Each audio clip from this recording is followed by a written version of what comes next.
Hello दोस्तों, YouTube के इस चैनल में आपका स्वागत है।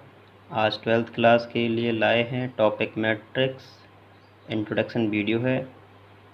चलिए स्टार्ट करते हैं।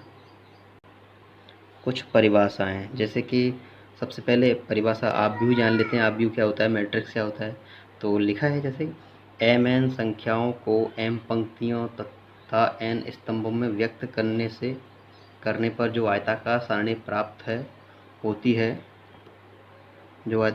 प्राप्त होती है उसे एम इंटू एन मैट्रिक्स कहते हैं। ऐसे ये क्या होता है, एक टेबल होती है। लाइक दिस एग्जांपल देते हैं, जैसे 1 2 3 ये पंक्ति है, 4 5 6 7 8 9 ये आयताकार सारणी होती है, रेक्टेंगुलर टेबल, और इसको बोलते हैं रो। इसे बोलते हैं R1। इसको बोलेंगे, ये भी रो है। ये हमारी R2 है, और ये भी रो है। ये हमारी R3 है। और भी होते हैं सिमिलर इसी प्रकार। ये हमारा कॉलम है, COLUMN, कॉलम 1। ये हमारा कॉलम 2, ये हमारा कॉलम 3।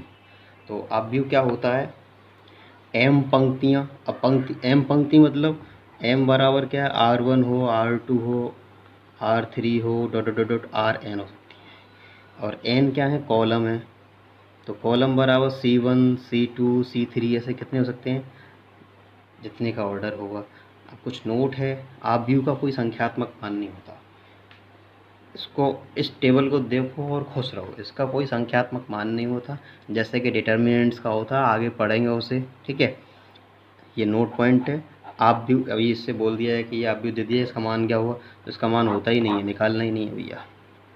दूसरा पॉइंट है, कोई आव्यूह जिन संख्याओं से निर्मित होता है उन्हें उस आव्यूह के अवयव कहते हैं। अवयव, एलिमेंट। जैसे ये आव्यूह है, इसमें 1 2 3 4 5 6 7 8 9 ये इसके एलिमेंट हैं, ठीक है। इसके बाद आता है आपका ऑर्डर ऑफ मैट्रिक्स। ये सबसे पहला प्रश्न आपका यहीं से बनता है, ऑर्डर ऑफ मैट्रिक्स के। आव्यूह की कोटि, तो उसका फॉर्मूला होता है R इंटू सी। इसे R/C पढ़ते हैं। तो जैसे ये एक मैट्रिक्स है, इसमें रो कितनी है, 1 2 3, तो 3R है इसमें, कॉलम भी 3 है। तो इसकी कोटि क्या है या ऑर्डर क्या है, तो 3/3 कोटि का ये एक मैट्रिक्स है। और आगे बात करते हैं काइंड्स ऑफ मैट्रिक्स में। काइंड्स ऑफ मैट्रिक्स में सबसे पहले लेंगे हम क्षैतिज आव्यूह, हॉरिजॉन्टल मैट्रिक्स। इसमें लिखा है ऐसा आव्यूह जिसमें पंक्तियों की संख्या स्तंभों की संख्या से कम होती है, क्षैतिज आव्यूह कहलाता है। जैसे एग्जाम्पल, तो देखिए डेफिनेशन क्या लिखा है, ऐसा आव्यूह जिसमें पंक्तियों की संख्या स्तंभों की संख्या से कम होती है, क्षैतिज आव्यूह कहलाता है। उसमें पंक्ति कितनी है, R1 है, R2, दो पंक्ति हैं इस मैट्रिक्स में। कॉलम कितने हैं, C1 C2 और C3। जहाँ पर C ज़्यादा हो कॉलम से तो उसे बोलते हैं हॉरिजॉन्टल मैट्रिक्स, ठीक है बेटा। जैसे 1 2 3 4 ये भी एक हमारा हॉरिजॉन्टल मैट्रिक्स हो जाएगा। और ले लेते हैं जैसे 1 2 3 4 5 6 7 8 9 10 11 12 13 14 15। तो ये भी हमारा एक हॉरिजॉन्टल मैट्रिक्स होगा, क्योंकि इसमें रो तो हमारी 3 है, इसमें R3 है और कॉलम 4 है। तो ये इसको फॉलो कर रहा है। जहाँ पर कॉलम की संख्या रो से अधिक होगी तो उसे हॉरिजॉन्टल मैट्रिक्स कहेंगे। अगला है दोस्तों ऊर्ध्वाधर आव्यूह, जिसे हम वर्टिकल मैट्रिक्स कहते हैं। ऐसा आव्यूह जिसमें पंक्तियों की संख्या स्तंभों की संख्या से अधिक होती है, ऊर्ध्वाधर आव्यूह कहलाता है। ये जस्ट उल्टा है, अभी हमने पढ़ा था C is greater than R पिछले वाले में, और ये है R is greater than C। तो इसका एग्जाम्पल क्या होगा, देखिए जैसे ये एग्जाम्पल देख लीजिए, इसमें रो कितनी है, 1 2 3 4, कॉलम है 1 2 3। इसके अंदर कॉलम 3 है और रो 4 है, मतलब ये R is greater than C। तब हमारा क्या होगा, ऊर्ध्वाधर आव्यूह होगा। नेक्स्ट, वर्ग आव्यूह। ऐसा आव्यूह जिसमें पंक्तियों तथा स्तंभों की संख्या समान हो, मतलब जो आर हो वही सी हो तो वर्ग अवयव कहलाता है स्क्वायर मैट्रिक्स। Very easy. इसका एग्जांपल होगा 1 2 3 4। इसमें हमारी 2 रो हैं और हमारे 2 ही कॉलम हैं, C1 C2, C बराबर 2 और R बराबर भी 2। जहाँ R और C दोनों बराबर हो जाएं तो वर्ग अवयव हो जाता है। अनदर एग्जांपल, दूसरा एग्जांपल ABCDEFGH,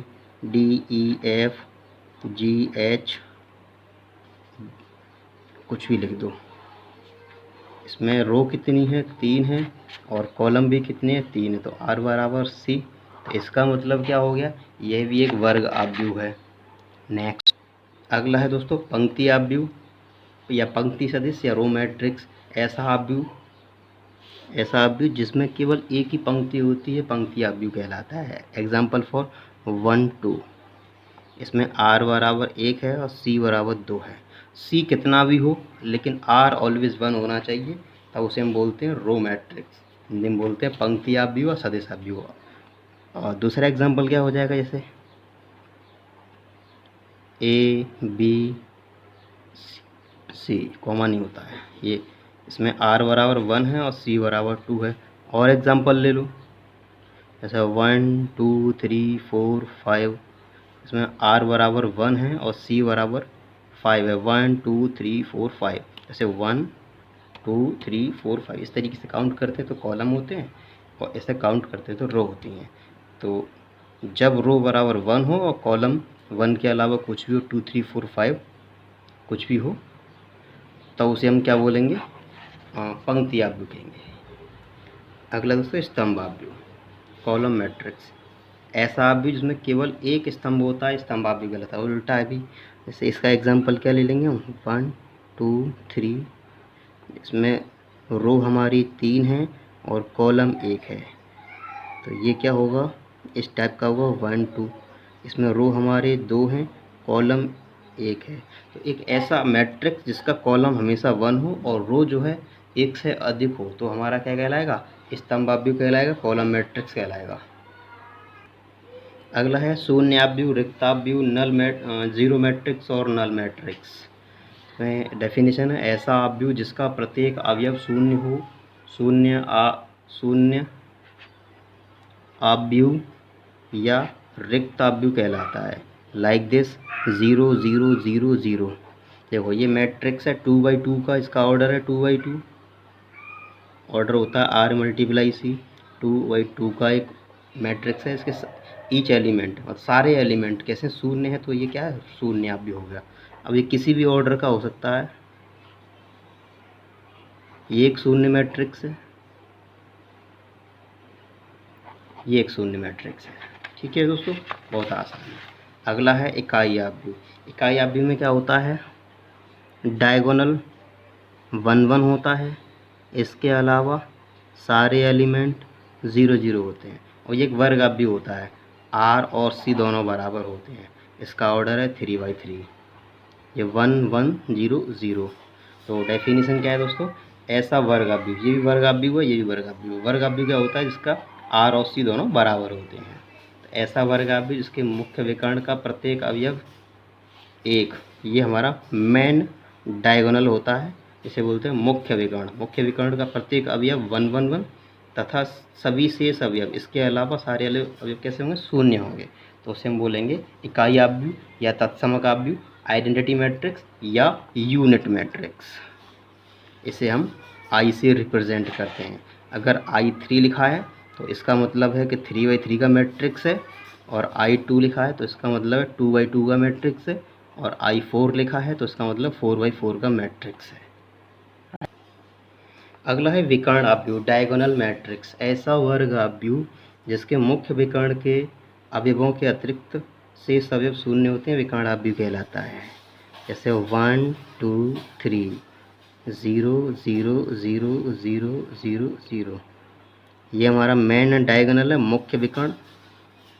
इसके अलावा सारे एलिमेंट 0 होने चाहिए, तब उसे हम बोलते हैं विकर्ण अवयव। ये एक हमारा विकर्ण अवयव है। अलग दूसरा एग्जांपल क्या हो जाएगा, ये तो ये भी हमारा मुख्य विकर्ण। इसके अलावा जो एलिमेंट है वो कैसे होने चाहिए, 0 0, तो उसे बोलते हैं विकर्ण अवयव।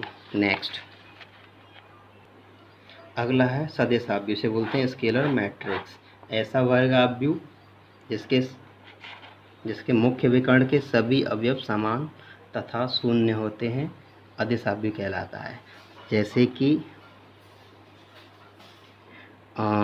ए ए ए 0 0 0 0 0 0, ये मुख्य विकर्ण के सारे एलिमेंट जो है एक जैसे होते हैं। ये हमारा मुख्य विकर्ण है, मेन डायगोनल।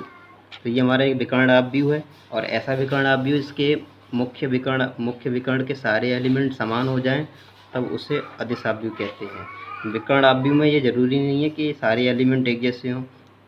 ये डायगोनल जो है 0 0 के अलावा कुछ भी होगा, बाकी सारे एलिमेंट 0 होंगे, विकर्ण आव्यूह होगा। और अदिशाव्यूह में क्या होगा, ये सेम होंगे, जैसे कि 1 1 0 0। तो ये हमारा एक अदिशाव्यूह भी है, विकर्ण आव्यूह भी है, और हमारा आइडेंटिटी भी है। और देख लीजिए एग्जांपल, जैसे हम ले लें 2 2 2, इसमें बाकी 0 0 ऐड कर दो, तो ये हमारा एक वर्ग आव्यूह है क्योंकि इसका ऑर्डर 3/3 है, और ये हमारा मुख्य विकर्ण है, समान है, बाकी सारे 0 हैं, तो ये अदिशाव्यूह है।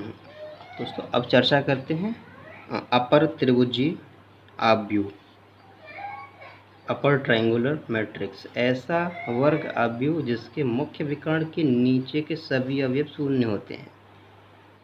मुख्य विकर्ण यहाँ पर कुछ भी हो सकता है, जैसे 1 2 3, और ये इसके नीचे के सभी अवयव 0 0 0, यहाँ कुछ भी हो जाए 4 5 6।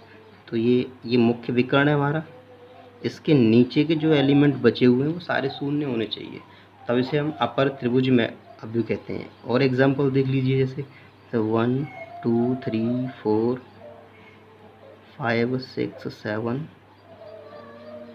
8 9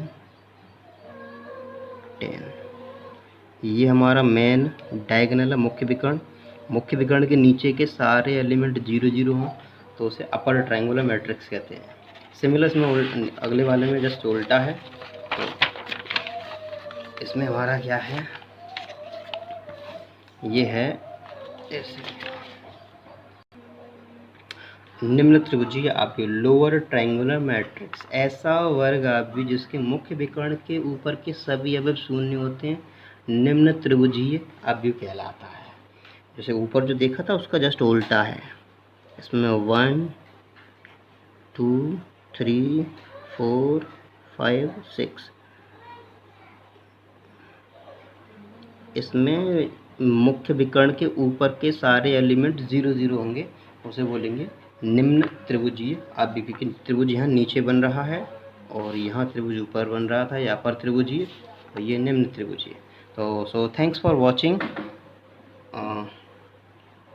ये इंट्रोडक्शन वीडियो था, आगे NCERT 3.1 से स्टार्ट करते हैं, तो वेट कीजिए।